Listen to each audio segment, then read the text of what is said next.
Quem vem antes, irmão? A igreja ou o Espírito? O Espírito. Isso é ortodoxia, não tenha dúvida. O Espírito vem antes da igreja. A igreja tem um dia em que ela foi fundada. O Espírito Santo não. Ele é anterior. Portanto, quem é que tem quem? A igreja tem o Espírito ou o Espírito tem a igreja? Quem é de quem? A igreja. A igreja recebe o Espírito. A igreja, ela é a casa do Deus vivo, coluna e esteio da verdade. Ela recebe o Espírito, mas o Espírito, ele transcende a igreja. Por que ele transcende? Porque o Espírito está no Pai e no Filho, que são antes da igreja. O apóstolo Paulo, na sua paractologia, ele fala: o Espírito penetra todas as coisas, até mesmo as profundezas de Deus. Por isso não dá para reduzir também a doutrina do Espírito Santo ao que a igreja acredita ou deixa de acreditar. A igreja tem que pegar uma particularidade da doutrina e falar: essa aqui a gente ensina. E não significa que a gente está ensinando toda a doutrina, porque uma parte da doutrina já é suficiente. Mas se fosse toda a doutrina, tem que ir muito além. Teria que ser a universal. Vou dar a palavra para o irmão e para o senhor, tá? A igreja, na sua totalidade, é composta pela totalidade dos salmos, Antigo e Novo Testamento, profetas e apóstolos, igreja gentílica e igreja judaica, igreja na terra e igreja no céu, a igreja que já veio e a igreja que vai vir ainda. Quer dizer, é muita igreja para a gente poder, numa só doutrina, dizer: essa é a única doutrina verdadeira sobre o Espírito Santo. Não é. É uma parte, e essa parte é verdadeira, mas a gente precisa de muito mais igreja para poder entender mais o Espírito Santo. Vocês entenderam? Então a nossa paracteologia não anula a paracteologia de outras denominações. Só que a paracteologia das outras denominações ainda é insuficiente para poder dar conta. Quer dizer, eles sem nós são deficientes, e nós sem eles também. Tem que ter a deles, a nossa, a dos apóstolos, a dos profetas e a própria doutrina dos céus, sabe? A totalidade do Espírito Santo. É muita coisa mesmo. Com essa palavra de humildade, a gente vai ter mais experiências verdadeiras também e menos arrogância. O irmão pode falar? Não, voltando um pouquinho só fora do Espírito Santo aí do obreiro, o irmão Cid fez uma pergunta para mim assim, que ele falou assim: o rapaz ele não quer ser obreiro, ele não é diácono, ele não participa de reunião, não vai na escola dominical, não, ele quer pregar e pode. Falei: isso aí depende do pastor dele. Só que uma coisa, como que ele está pregando por aí, você não vai numa reunião, você não participa, e quem está recebendo ele? Não é, pastor? Que faz parte de uma ética ministerial. Por exemplo, assim, mudando só, até atrapalhando sua aula. Se o senhor convida a pessoa, fulano de tal, se é obreiro, não sei o que, nada, não sou nada, sou pregador, mas quem está recebendo ele? Então a eclesiologia da nossa denominação, ela já vai barrar essa pessoa. Né? Tem que estar ligado a um corpo ministerial, tem que ter a bênção pastoral.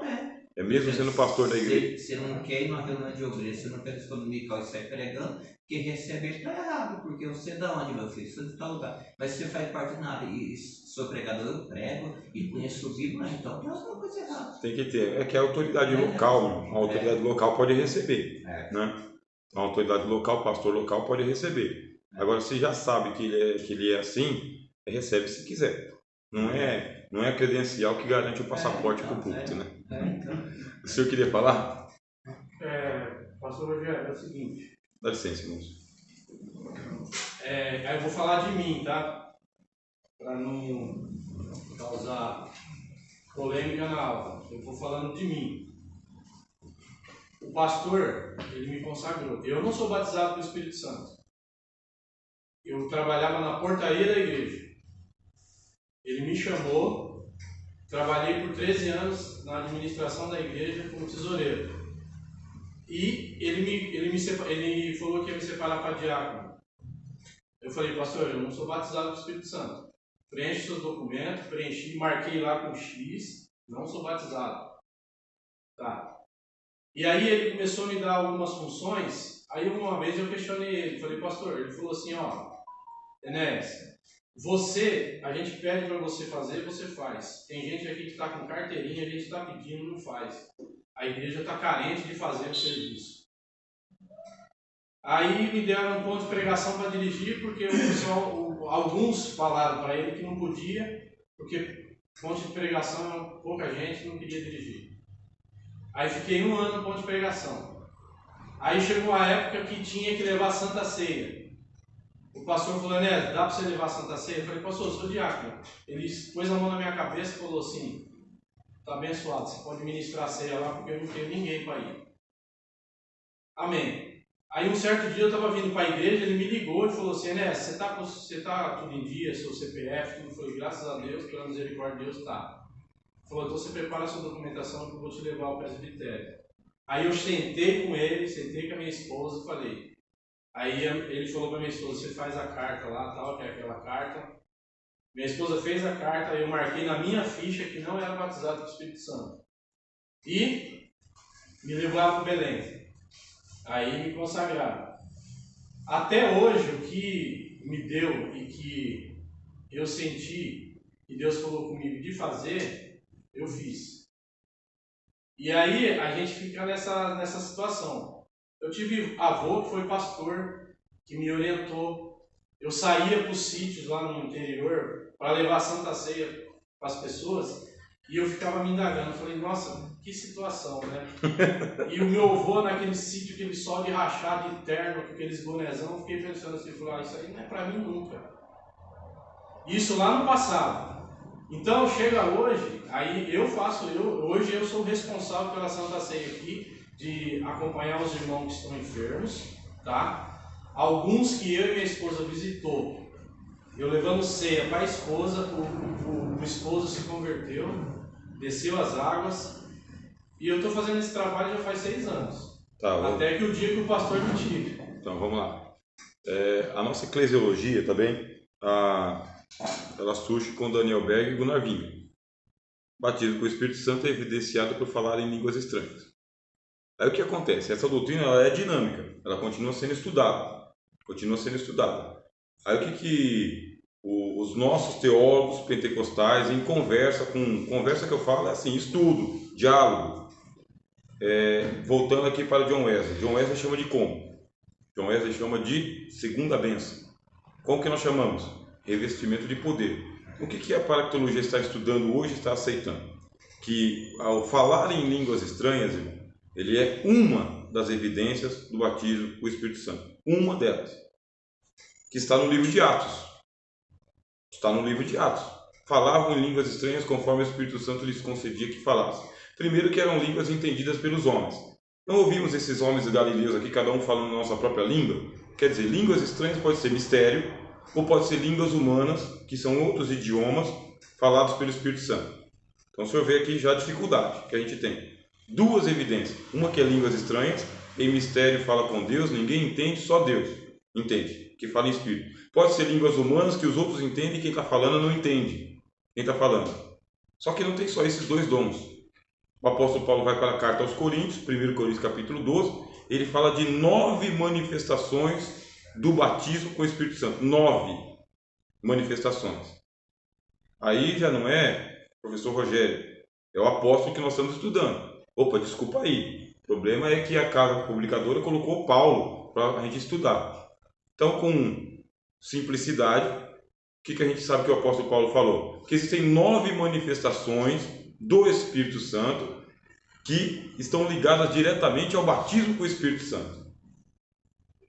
Uma delas é a profecia. O pessoal de Éfeso não falou em línguas estranhas, mas foram batizados com o Espírito Santo. Abre aí Atos dos Apóstolos 19. Não falaram em línguas estranhas, mas profetizaram. Certo? Foram batizados? Foram, mas não falavam em línguas. Profetizavam? Profetizavam. Estão batizados com o Espírito Santo. Para o senhor entender o que é o batismo com o Espírito Santo. Para acabar com o mito. Uma das funções do professor é isso, é pegar o mito e falar, isso aqui é mito, irmão. Ó, coloca aqui, isso aqui é doutrina. Doutrina é isso. Doutrina não vem do professor. Doutrina vem das Escrituras, e do Espírito Santo, e dos apóstolos, e dos profetas. Isso é doutrina. Dúvida, vai lá em Atos 19. Recebestes o Espírito Santo quando cresces? Não. Em quem fostes batizados então? No batismo de João. Atualizou a página, batizou em nome do Senhor Jesus, impôs as mãos e foram batizados com o Espírito Santo. Qual é a evidência que receberam? Um dos 9 dons que Paulo falou lá na carta aos Coríntios. Significa que, se eu orei por uma pessoa, sem ter falado em línguas estranhas, e o dom de curas se manifestou, está batizado com o Espírito Santo. Só não fala em línguas. Entreguei uma profecia, sem sapato de fogo nenhuma, mas a palavra era da profecia, está batizado com o Espírito Santo. Realizei uma obra inusitada que era necessário ter fé, porque sem fé é impossível. E se manifestou o dom da fé. O dom da fé, de você entrar num ônibus aqui, sem dinheiro no bolso, e você ir para lá na Bahia, e ninguém chegar em você e falar, cadê sua passagem? Porque na hora Deus falou, entra no ônibus e vai para a Bahia. Senhor, eu não tenho dinheiro. Entra no ônibus e vai para a Bahia. Eu tenho testemunhos assim. Não tem línguas estranhas, mas tem o dom da fé se manifestando. Curas, milagres, profecias. Nunca falei em línguas estranhas, mas teve visões. Visões. Visão. Você olhar assim, a pessoa não está ali, você está tendo a visão. Deus está me mostrando. Está batizado com o Espírito Santo. Pronto. Serve para atuar na igreja? Plenamente. O que o nosso ministério coloca? Mas nós queremos, apesar de todas essas evidências, nós queremos que os nossos obreiros não apaguem a tocha do pentecostalismo, que é evidenciada pelo falar em línguas estranhas. É o que nós queremos, porque é a pergunta que nós ouvimos no ministério: os senhores são batizados com o Espírito Santo? E se alguém aqui levanta lá e fala, eu não sou batizado com o Espírito Santo? Não vai. Problema. Tem um problema ali. Aí é resolvido o intragabinete. Por que intragabinete? Porque o presidente tem responsabilidade sobre os obreiros que ele está levando lá. No entendimento entre o pastor presidente e o pastor setorial que apresentou, não tem mais como desconsagrar. Me devolve aqui a consagração. Não tem isso. Não tem isso. Portanto, eu tenho autonomia, também nossos pastores têm autonomia para tratar casos específicos. Para isso que a gente tem uma mesa diretora, inclusive doutrinária, nas igrejas. Então, o único conflito que o irmão precisaria resolver nesse momento é entender que o senhor é batizado com o Espírito Santo, mas não se manifesta o dom de línguas. Como não se manifesta, o que o senhor vai fazer? Buscar com zelo os melhores dons. O senhor pode buscar o dom de falar em línguas estranhas. Se manifestar, o senhor vai falar. Se não se manifestar, o senhor não vai falar. Mas o senhor já é batizado com o Espírito Santo. Só não tem a evidência do falar em línguas. É isso. Tá bom? Mas a pessoa, quando aceita Cristo, ela já recebe o Espírito Santo. Certo. Correto? Isto. Porque, ela aceita Cristo pelo Espírito Santo. Não, porque isso até onde eu aprendi, né? E quando a pessoa aceita Jesus, o Espírito Santo que convenceu ele. Não é assim? Isso. Por isso que ele dá para entender o que ele está. Ele está com a. Ele é meu irmão, né? Ele sempre questiona isso conosco também. Ele fala que eu não fui consagrado, mas eu sempre falei, não, mas se você foi consagrado foi porque Deus permitiu, né? E Deus usou o pastor. E aí o senhor trouxe a resposta a respeito disso. É lógico que a gente, essa última consagração, eu vi lá o pastor perguntar quem que não é batizado. Aliás, toda a consagração ele pergunta, né? Então, o batismo com o Espírito Santo é isso mesmo, tá? Essa escola de obreiros aqui tem que resolver esse problema em nosso aqui. Fala, irmão. Irmão, e o simples fato dele ter essa consciência, não é peso que ele tem, é consciência pelo ministério, ele já se disse já por si próprio que é batizado. Ele tem esse zelo por si próprio. É porque os nossos antigos, eles ensinavam que a evidência é as línguas estranhas. Mas esse é até estatutário, tá? Esse próprio zelo, agora a gente tem que deixar a Bíblia vencer a gente. Se a Bíblia não vence a gente, irmão, aí não tem carteirinha que te convence. A Bíblia não... No caso, o caso do ministério, é que o senhor está falando, é filosofia. É uma coisa da igreja, né? Do ministério. Isso. Não publicamente falando. Não, está na Bíblia também. E tem que ser batizado com o Espírito Santo para ser obreiro. Isso, está na Bíblia também. Não, o batismo com o Espírito Santo está na Bíblia. É promessa. Então a gente não abre mão. Isso aqui é a nossa identidade pentecostal. Não abrimos mão. Pentecostalismo é experiência com o Espírito Santo e com todo o Espírito Santo. Aqui é o segundo tópico. Que hora que é, por favor, irmãos? 5 para 10. É o segundo tópico assim, ó. Paulo aclara o ensino sobre a plenitude do Espírito Santo. É preciso crer para receber o Espírito Santo. E Paulo cuida para esclarecer o Apolo. O que acontece? Eu comecei a ter as primeiras experiências com o Espírito Santo. Eu aceitei a Jesus. Alguns até são batizados com o Espírito Santo na hora. É raro que está acontecendo isso aí. as heresias atrapalham a manifestação do Espírito Santo, tá? Heresia é realmente mosca no cordeiro, sabe? É mosca morta no unguento do sábio. Heresia atrapalha. O pessoal não sabe onde foi parar a doutrina, a ortodoxia, duvida de todo mundo. Nós vivemos no tempo da dúvida de todo mundo. A gente não acredita no pai, na mãe, no marido, na esposa, no pastor, no bispo. Se anjo aparecer aqui, a gente excomunga ele, não tem conversa. É o tempo da desconfiança de tudo. Aí a doutrina também está sendo questionada. Tem uma doutrina que é ortodoxa no Novo Testamento. Sem o Espírito Santo não tem Jesus.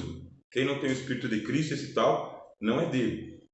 Eu enviarei o Espírito Santo para que ele convença o mundo do pecado, da justiça e do juízo. Ele tem uma ação lá fora, o Espírito Santo, com o mundo. E ele tem uma ação aqui dentro, que é nos guiar em toda a verdade, estar conosco, nos selar para a salvação e aclarar as Escrituras para nós. O Espírito Santo vai deixar claro para o nosso entendimento a doutrina.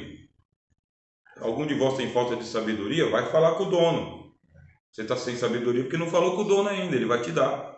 E não vai ficar cobrando pedágio para te dizer, não, está aqui, está dando ensino aqui. As Escrituras estão abertas. Os senhores todos são conferentes da Escritura Sagrada. Está em português. Bem? O fórum está aberto. Pronto, estamos fazendo o que a Bíblia manda a gente fazer aqui. Eu começo a ter as primeiras experiências, já passo para o senhor, tá? Aí vem a visão de Ezequiel. Água no tornozelo. Tá bom para você? Tá bom. Eu tenho medo de água. É o que você quer. Aceitou a Jesus e que é membro da igreja. Cuidar do seu negócio, da sua família, tá bom demais. Ministério, sabe? Igreja. Não, nada disso. Aí o próprio Espírito Santo pega e faz o que com o seu Ezequiel? Põe um homem por aqui. Você não quer, mas o Espírito Santo vai te enchendo. Por que o Espírito Santo vai te enchendo? Porque você crê em cada manifestação dele. Você está aberto. Você é menor que o Espírito Santo e ele, com a graça dele, te ensina e você crê. Manda e você faz. Abre uma porta e você entra. Olha, eu não sei, mas então vai lá e aprende. Aí não tem, consequentemente você está sendo cheio do Espírito Santo. Chega uma hora que a água está por aqui. Mas você tem que sair nadando, filhão. Vai sair nadando, pode ter certeza. Se você não sair nadando, vai ficar por ali, a água vai ultrapassar a sua cabeça. É plenitude do Espírito Santo. O que nós estamos cobrando esses últimos dias? Que a gente está no raso. Nós estamos cobrando que a gente já teve experiência espetacular com o Espírito Santo, dons, profecia, sonho, visão, cura, milagre, expulsão de demônios, grandes cruzadas. Cada um que é obreiro aqui já passou por muita coisa com o Espírito Santo. E o que nós estamos cobrando hoje? Que é muita tecnologia, muita ciência, muita explicação e pouco poder, pouca evidência. É poder que com a campainha você resolve. É tanto poder que com um apertar de... apagou a lâmpada do auditório, acabou o poder, sabe? Quer dizer, a gente está questionando isto hoje, onde está a plenitude das manifestações do Espírito Santo. Nesse momento, os senhores conseguem crer que o Espírito Santo está plenamente manifesto aqui? Plenamente?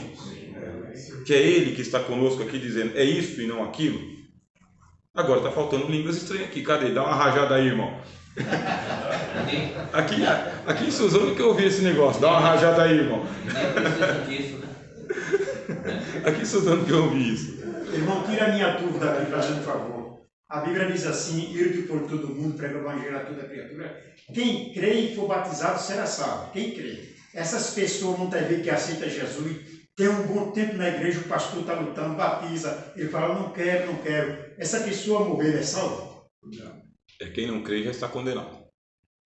Né? Não, essa é eu. Porquanto não crê no unigênito Filho de Deus. A condenação é essa, a luz veio e a pessoa ama as trevas. Porque tem muito que morreu e não se batizou. E ele estava na igreja, tudo. Você acha que ele é salvo? Isso, ele adiou o julgamento dele. Porque ou o senhor coloca o seu julgamento hoje em dia, qual que é o julgamento que o senhor coloca hoje? Cruz. Cruz é o julgamento dos pecados. Ali está julgado os seus pecados. Bom, eu não quero dar conta dos meus pecados, nem os gerais, nem os particulares, eu entrego a Cristo. Pronto, resolvi. Agora vem o julgamento da consciência, que é mês a mês na ceia, né? Julgue-se o homem a si mesmo, e assim coma desse pão e beba desse cálice. Julgamento da consciência. Aí depois a gente vai para o julgamento das boas obras, né? As quais Deus preparou para que andássemos nelas. Tribunal de Cristo. A pessoa não passou pelo julgamento da cruz, não tem o julgamento da consciência, não terá boas obras para ser julgado, vai parar onde? No trono branco. Aí o trono branco, os mortos saem porque ele adiou o julgamento. Aí ele vai ter que dar conta do porquê que não creu, porquê que não obedeceu. O Cristo falou para o doutor da lei: não estás longe do reino de Deus, mas não estava no reino ainda. Não está longe. Já sabe o que tem que fazer, mas não faz. Quer dizer, não está longe, mas não entrou ainda.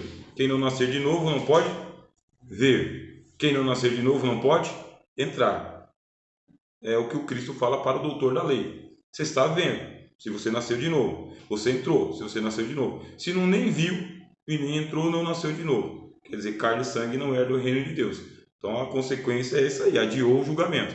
Foi parar no grande trono branco. Porque Jesus falou para aquele ladrão: hoje mesmo está comigo. Isso. E o outro adiou. O outro desceu, né? Bom, vamos falar um pouquinho aqui sobre a plenitude também do Espírito Santo, que é o tópico de número 2. Paulo aclara sobre a plenitude do Espírito, e o Espírito milita contra a carne contra o Espírito, para que não façais o que quereis. Isso aqui é um antagonismo direto. Você é nascido do Espírito? Sim. Você foi selado? Sim. Foi até revestido de poder. Os dons estão se manifestando. Falta se manifestar um ou outro dom. Tá bom, né? Se manifesta um 8, não se manifesta um. Né? Senhor, eu tenho uma coisa a reclamar com o senhor aqui. O senhor manifestou 8 e não manifestou um. Né? Pode ser. Aí o senhor vai falar o seguinte: mas não são só 9, não. São mais de 30. O Novo Testamento dá mais de 30 dons do Espírito Santo para se manifestar. Dom de governo, dom de ensino, palavra de sabedoria, palavra de conhecimento, palavra de revelação. Quer dizer, tem 30 dons. Se manifestou 29 e falta um. Fazer o quê, né? Esse um aí é o espinho na carne. Esse um aí onde eu sou fraco, o Senhor é forte. Quer dizer, o testemunho que o irmão deu ali: muita gente que fala em línguas estranhas não faz o serviço, e o que não fala em língua estranha vai lá e faz o serviço. Aí cabe a parábola que o Senhor Jesus contou. Um pai de família tinha 2 filhos, um que falava que fazia e não fazia, e o outro que falava que não fazia e fazia. Qual que é o obediente? Qual que é o batizado com o Espírito Santo? É o que não fazia. O que fala em línguas estranhas e não faz o serviço, ou o que não fala em línguas e faz o serviço? Está justificado. Então, assim, as Escrituras são poderosas. A Escritura tem muito poder sobre o crente.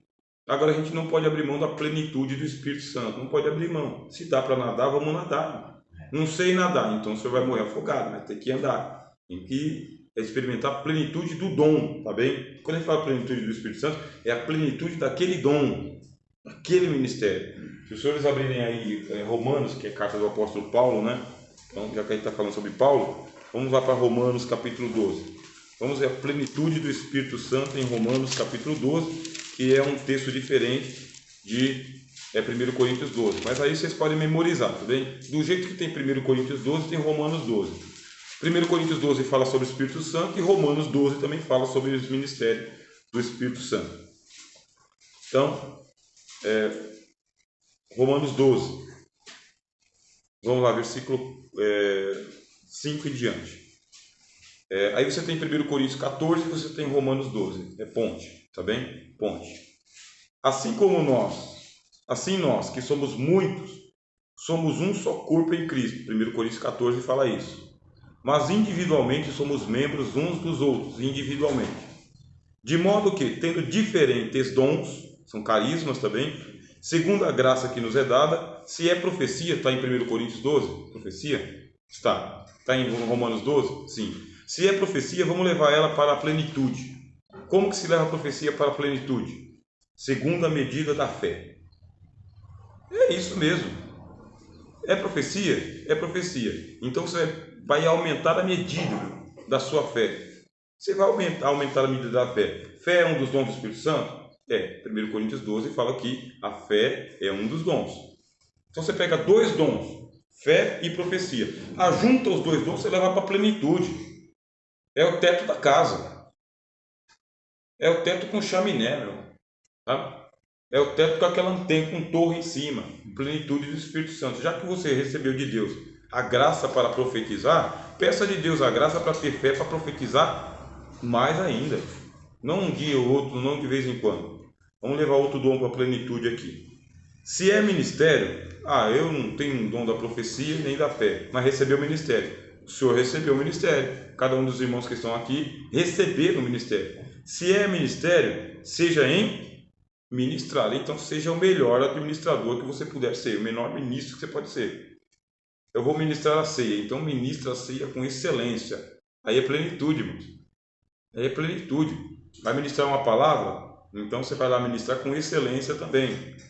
Aí Paulo fala, se é ensinar, haja dedicação. Não é chega aqui e improvisa. Improvisadores, não. Se o senhor foi chamado para ensinar, sim, haja dedicação ao ensino. Que isso fique manifesto que está se dedicando a isso. Aí é plenitude.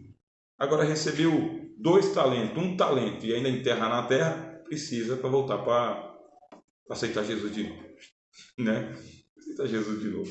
Então aqui é plenitude, meus irmãos. Ó. Ou que exorta, olha aqui, tem dom de exortar. Né? Tem dom de exortar? Ixi, meu irmão. Ainda não? Tira a oferta rapidinho e já volta aí. Tira a oferta rapidinho. Vamos tirar a oferta. Tem que assinar aqui? Ou só O P, né? o P? Se o nome tiver aí, coloca só o P. Se o nome não estiver aí coloca o nome. O que é o dom de exortar, meus irmãos? É aquele que encoraja, tá? Você pode ser levantado para colocar coragem nos outros, porque tem gente que desanima. Aí Deus te levantou para você ser o encorajador, igual Josué e Caleb. Irmãos, vocês estão ouvindo aí que vocês são o quê? Gafanhotozinho? Os gigantes são manteiga no pão para a gente. Exorta. Mas o que exorta tem que fazer